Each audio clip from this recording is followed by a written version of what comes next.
Welcome to Films and Stuff with your hosts, Pete Mitchell and Ethan Hunt.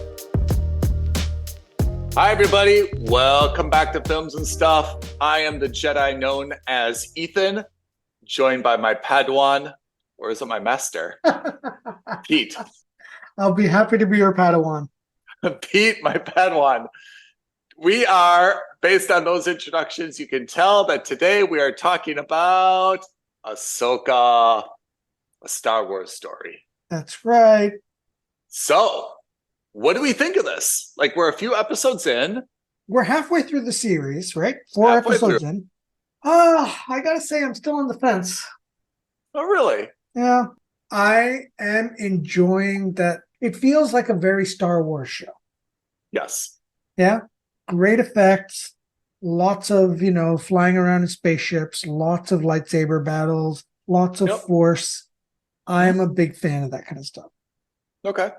I really must say I am a huge fan so far of Ray Stevenson. Oh, yeah. I have to say, yes, Baylan, right? Yeah. Skull. I am a real fan of a fallen Jedi. Yeah. He hasn't explicitly gone to the dark side, but at the same time, he's definitely not a good guy. I'm really liking that because you can tell that he's doing the things that he's doing because he thinks he needs to do them for the greater good, not because he's a generic bad guy. So like when he sends out that team to Ahsoka Tano, Yeah. he does that with a pang of regret, right? He even goes so far as to say there are so few of us. Yeah. Which implied he means there are so few Force users. Yeah. So I really like that. I'm not 100% on board with his Padawan yet. Shin. I don't know anything about her. She seems like a generic muhaha mustache twirling bad guy so far. I mean, I like her evil streak, I have to say. Baylan, the all dark cloak, like it kind of says something like he's on the dark side. He's even got the red lightsaber, but he's clearly trying to do something good, right? He's not in this just for power. He's not in this just for money. Somehow he thinks that he's doing something good. Yeah, and you can tell he's working with the Night Sister, Morgan, not because he wants to, but because, again, he feels like he has to. Like he takes no joy or pleasure in it. I don't really understand her deal. What is Morgan's, what is the Night Sister and what is she trying to achieve? They're trying to find Thrawn, right? Yeah, so they're all trying to find Thrawn. The ultimate goal is to bring Thrawn back because, and I don't know the lore out of Star Wars canon, but my feeling is that they want to bring Thrawn back because he's the only one who's going to be capable of rallying the remaining resources that the Empire had to create the new First Order that we see in episodes 7, 8, 9. Okay. So this is taking place before 7, 8, 9, right? Yeah, this is in between 7 and 6. Because they mentioned Anakin. Yeah. In fact, okay. Yeah. Spoiler alert. Yeah. We see Anakin Skywalker. Oh, yeah. At the end of episode 4. Weird, huh? So Ahsoka was previously the Padawan of Anakin. Yeah. And she left. So she's considered a Jedi. She's considered to have Force abilities, right? Yes. So I don't know if this is canon or not, but and I'm sure there's great debate amongst Star Wars fans, as there always is, about something. Yeah. But I consider her to be a gray Jedi. Okay. So neither aligned with the light side nor with the dark side. Okay. She walks the fine line in between. So she's like an independent contractor because she's friends with Hera, which kind of means that she's supporting the Republic, right? She supported the rebellion. Yeah. Which Hera was a part of. Right. And now she's, I guess, doing the same thing, but again, as like a freelancer. And Sabine used to be her Yeah, this I'm not a fan of. So I'm glad you brought it up. This is a weak part of the story, I think, for a This lot of for me is reasons. definitely the weak part of the story. So the implication is, and again, maybe I missed it in the animated shows, but the implication is that at some point Sabine was Ahsoka's Padawan. But Sabine is, I guess, by birth a Mandalorian. Mandalorian, which is fine because Yeah. there has been one Mandalorian Jedi before, or at least Force user.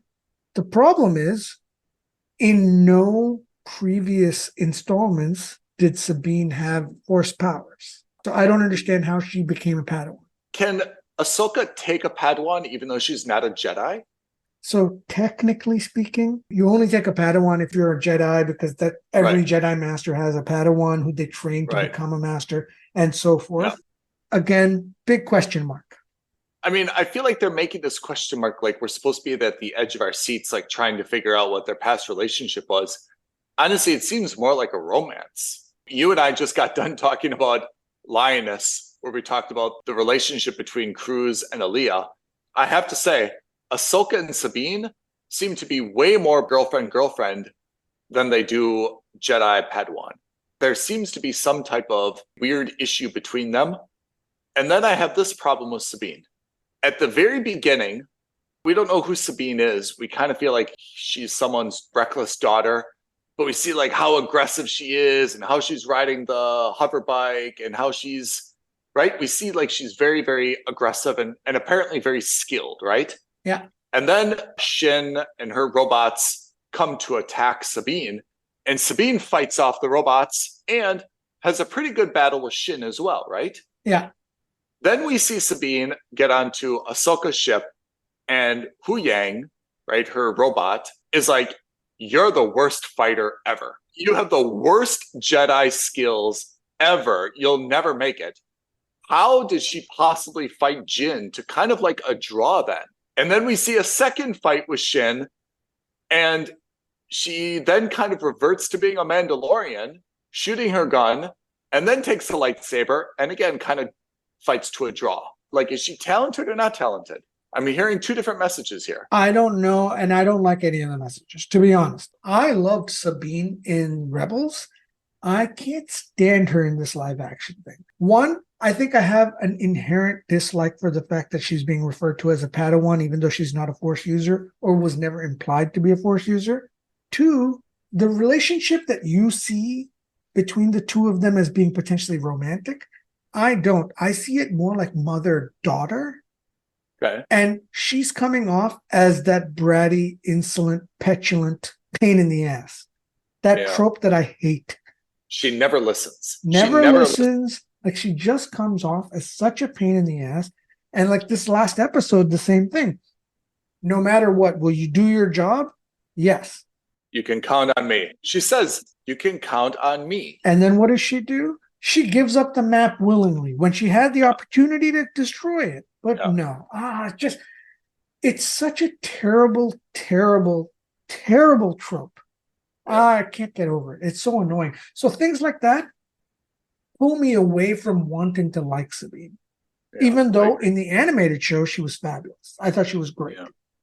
It's hard to like Sabine, especially we see her in the beginning. She's so reckless. We hear that she's really bad fighter, but yet everything with Shin, who seems to be a very, very accomplished Padawan, she seems to be more than holding her own. And again, she's never listening to Ahsoka.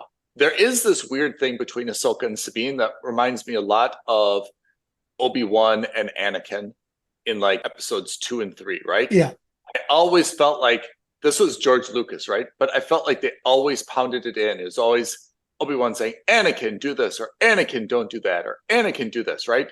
And we see that's a little bit why Anakin, was so susceptible to, being corrupted. But here, I don't think Ahsoka is so terrible towards Sabine. I think really she's actually quite decent to her, is encouraging to her. I don't know what their problem was historically, but it seems that Sabine kind of left. It didn't seem that Ahsoka kicked her out. We'll see how things go in the next couple episodes. I think the next episode is probably where we meet Thrawn and Ezra. I get the feeling the way they've set it up, we'll see Thrawn first. He's going to be this badass. He's going to kick some ass. And then at the very end of the episode, Ezra's going to come in and save the day. Before I get to Ezra, I read something really interesting and I want your take on it. I read that one of the ideas of why Ahsoka and Sabine split was that Sabine, who was a Mandalorian, wanted to go back and help Mandalore or be involved in the Battle of Mandalore, and Ahsoka maybe prevented her from doing that. Sabine, losing everyone then, of course, had like a little bit of a grudge against Ahsoka for not letting her either go back or not going back with her and participating and trying to help the Mandalorians a little bit more. Does that timeline match up? That could be the case. I don't know. I know that the illusion was made that Sabine is pissed off at Ahsoka because Ahsoka was the one who left. I guess mid-training or whatever it was, and kind of abandoned her. And that's why she's got a chip on her shoulder. Maybe, maybe not. Who knows? Honestly, I don't know that very well. It always felt weird to me that we didn't see Sabine in the second season of The Mandalorian. I was really hoping we would have seen Sabine sparring or arguing with Katie Sackhoff, especially with the Darksaber, but we didn't. It was a bit annoying, but that's fine. I mean, I'm glad to see her at all, but at the same time, I'm not loving her attitude. I'm not loving her shtick at the moment. I thought that was a real critical moment where she handed the map to Baylan.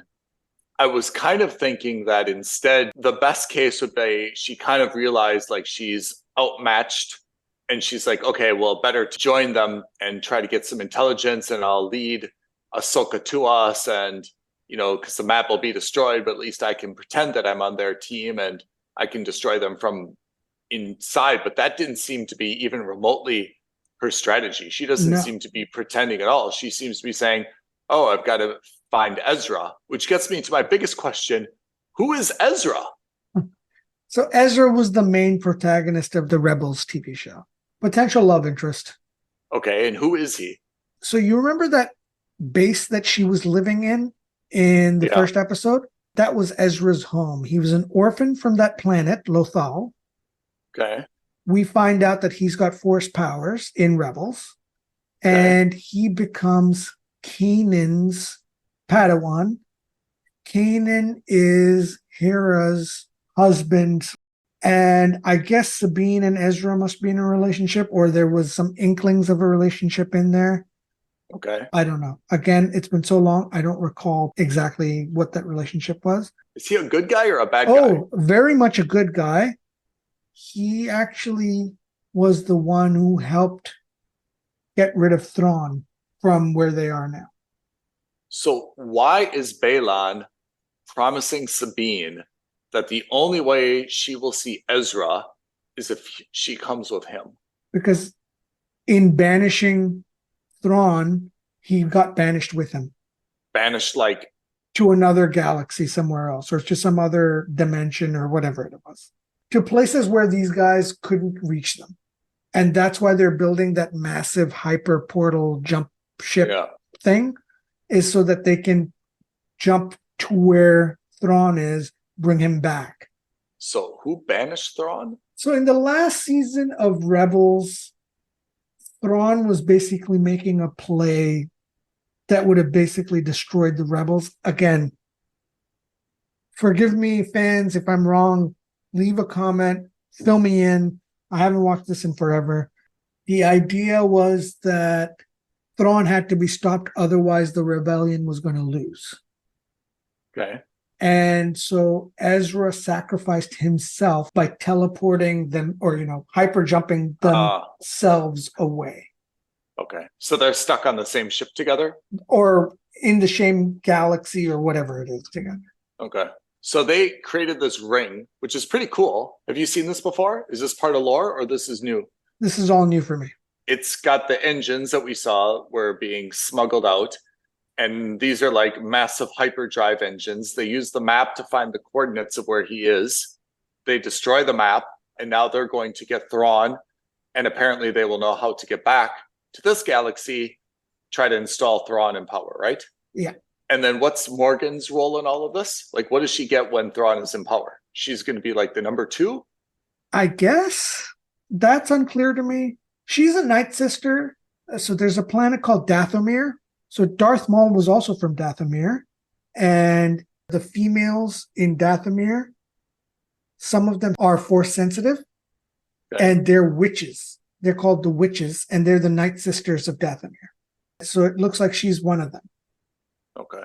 So she's really supportive of Thrawn. Do you remember in Rian Johnson's episode 8, the Holdo maneuver?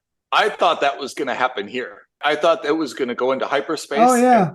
But it didn't seem to do that, right? No. It like knocked 2 of the X-Wings out, but then everyone else kind of survived. But I was like, I want to watch that again.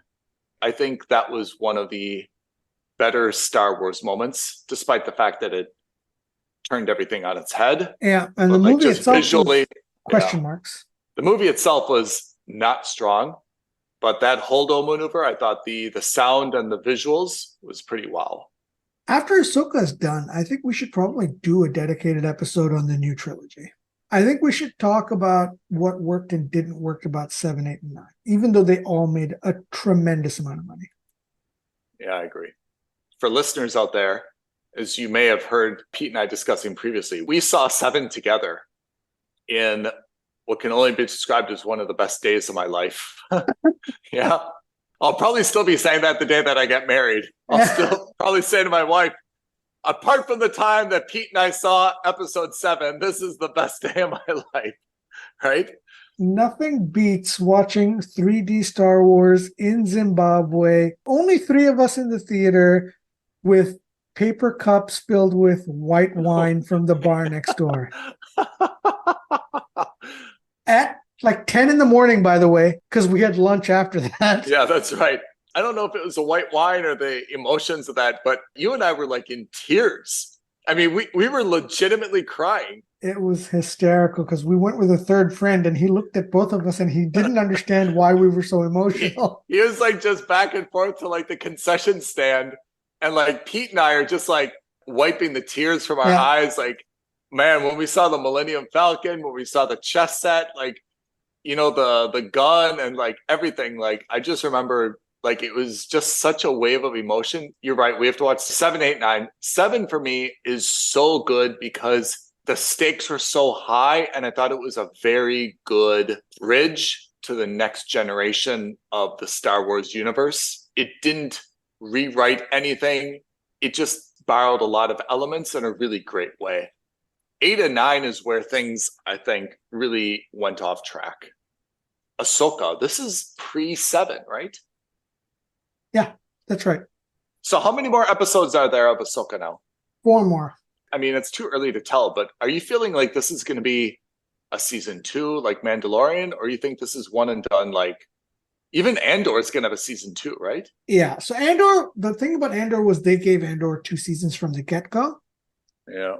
Ahsoka, at least at the moment, is a miniseries, which means it's just these 4 more episodes and then we're done. We've only seen 1 season of Andor, right? That's right. The second was filming. I think they're on hiatus now because of the strike, even though they were filming in Europe. I think out of solidarity or out of, you know, some technical complications, they've had to pause filming. Don't hold me to that, but I could have sworn I remember reading that somewhere. They are theoretically also delayed. All right. So do we have anything else to say about Ahsoka? No. At the moment, I really wanted this to be a must subscribe, but right now this is a mooch.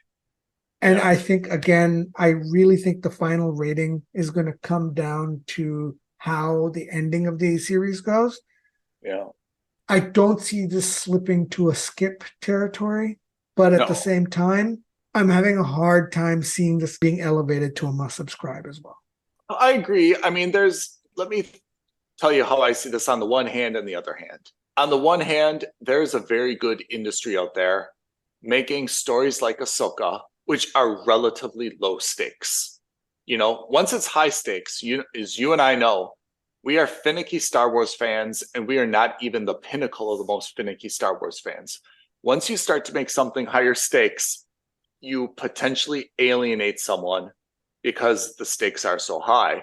When you lower the stakes, like in this show, it's hard to really make any enemies. The flip side of that is that when the stakes are low, it really only appeals to the Petes and Ethans. It doesn't appeal to like our siblings and kind of like the common viewer, because they're like, what do I need this adjacent story for? Yeah. There's no stakes. There's no characters I know. There's nothing to like learn or see here, right? It's a winning and losing proposition at the same time by kind of lowering the stakes as they are in Ahsoka, right? I think that they're going to have a tough time threading that needle. Yeah. Because on one hand, we know because of episode 7 that some way, somehow, the bad guys succeed at the end of Ahsoka. That is a foregone conclusion, and it's not a spoiler because episode 7 came out 7 years ago or whatever it was. Yeah. So it's understood that, hey, guess what? Thrawn is coming back. And even if they stop him, he's going to set off some plan in motion that creates the First Order. By the fact that Ahsoka and Sabine and any of the rebels weren't explicitly mentioned in episode 7, you can draw some conclusions from that. Maybe you don't want to, but you could theoretically. That gets interesting if we continue seeing their stories threaded through The Mandalorian and through other series that we know are going to continue existing between now and episode 7. Look, you're advising Dave Filoni and Lucasfilms. After Ahsoka, what other standalone episodes are there? Okay, we've got a new season of Andor. What other stories are there? So there's a show called The Acolyte, which I don't know anything about. That was on the release schedule. I don't know if they're actually making it or if they made it or they didn't make it. Okay. There was one called The Skeleton Crew, which I believe is Jude Law. Oh, really? And he plays in the Star Wars universe. Again, I don't know anything about that either. And then, of course, we've got the next few seasons of The Mandalorian coming up. So we're halfway through Ahsoka. Have to go. Probably the big payoff is coming. I kind of want to see The Mandalorian make a cameo. Only because it'll be my way of getting back interested into seeing what happens with Sabine. And if not The Mandalorian, maybe we see Katie Sackhoff come in. Oh, yeah. We've retaken Mandalore. Yeah. I need you to come back and fulfill your place as, my right-hand person and help me rebuild Mandalore. Both would be interesting. I mean, it seems right now that she's going to revert to being a Mandalorian more than a Jedi. A Force user of some kind. Yeah, because she's failed in the Force twice now. She failed with the coffee cup, and she failed in the fight with Shin. She failed, but she was able to do something, right? Enough that Shin felt it. Yeah. No. I think she shot her with her wrist rocket from her Mandalorian. She did, but before that, she also tried to use the Force, and she's like, you're too weak, right? Maybe I misread that situation. I thought Shin was, you've got nothing. Like, you can't do it. Exactly. Yeah. That's right. I took that to mean like she got the equivalent of like a small light face. Oh, I guess you could interpret it a few ways. I felt like she saw her hand and she's like, oh no, she's going to do something. And then nothing happened. She's like, ha, you got nothing. You're firing blanks. I see. Yeah. I see. Yeah, I mean, I guess that's telling where she's going to revert. But I feel, although Balon is now like kind of a wild card, but I feel like she's kind of reverted more to, especially since she's dissed Ahsoka for a second time, she's kind of reverted to being a Mandalorian now. I think what would be hilarious is that if through Balon she gets more Force powers. Like he's like, oh, well, you're not able to tap into the Force because you're not using XYZ portions of your emotions. Yeah, and then she takes down Shin. Yeah. Last thing before we wrap it up. What do you make of the last scene with Ahsoka where we think she's kind of like in the water, but she's like sleeping on like some moonbeam, and then she sees a very old de-aged Anakin. Yeah. What's happening there? I think she's in her version of heaven, the Jedi version of heaven. But she's not dead, is she? She's not, but I think that, the Force is funny that way, right? Like we've seen Yoda Like come a back. vision? Yeah. I think it's like a Force vision. Keith, anything else? Or is that it for our interim review of Ahsoka? Yeah, that's it for our interim review. I mean, stay tuned to this space. This is one of the strongest cases of me being on a fence about a Star Wars property. Usually by now, I have a good idea of where I'm going to fall. Yeah. Again, I don't think this is going to fall into skip territory, but No. I'm also not confident it's going to fall into must subscribe. I think we need to look at this a little bit differently. I think there is for, let's call it the common man, and I don't mean that like derogatory, my brothers and sisters. This is mooch. If you are a Star Wars fan, for you and I, this is must subscribe. There's no way you could go without seeing Ahsoka. No way. Agreed? You would never miss it. So if you're a Star Wars fan, this is must subscribe.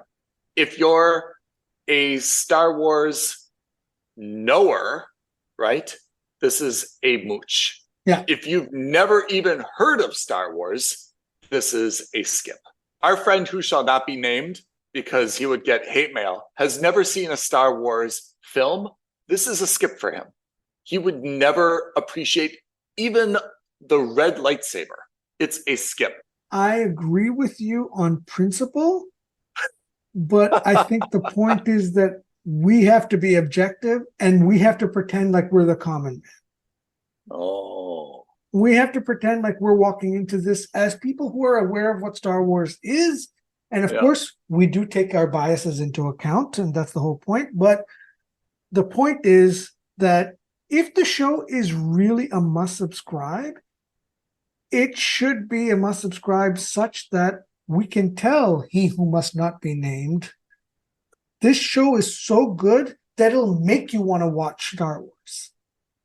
And I can't say, and I can tell exactly. That's the point, is that we cannot make that qualitative discussion point for him. You're right. Okay, well, with that very complex rating system, viewers, guide yourself accordingly. Stay tuned. Look, it's a mooch. If you like Star Wars, you're going to see a lot of Star Wars. There's some cool ass ships. There's some cool ass lightsabers. It's got all the elements of a Star Wars piece of media.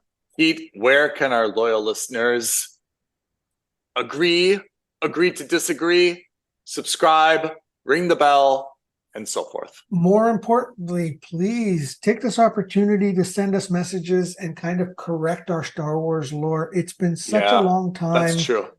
I mean, unfortunately, Ethan hasn't watched any of it, but I have, and it's been so long, I can't even remember it. So help us brush up on our Star Wars lore. Reach out to us, tweet at us at F&S Podcast, DM us on Instagram at Films and Stuff Podcast, email us aloha at filmsandstuffpodcast.com, or leave a comment below this video, like this video, subscribe to our channel, and hit that notification bell so that you're caught up on any time a new video drops. All right, Pete, I thank you very much for your time and your talent. You are my MVP, most valuable Padawan. I love it. Thank you very much, Master. Thanks, everyone, for checking in. We'll see you next week on Films and Stuff Podcast. Bye. Bye, everyone. Thank you for listening to another episode of Films and Stuff. If you haven't already, please subscribe and review on Apple Podcasts, Spotify, or wherever podcasts are downloaded. Films and Stuff. There is no substitute.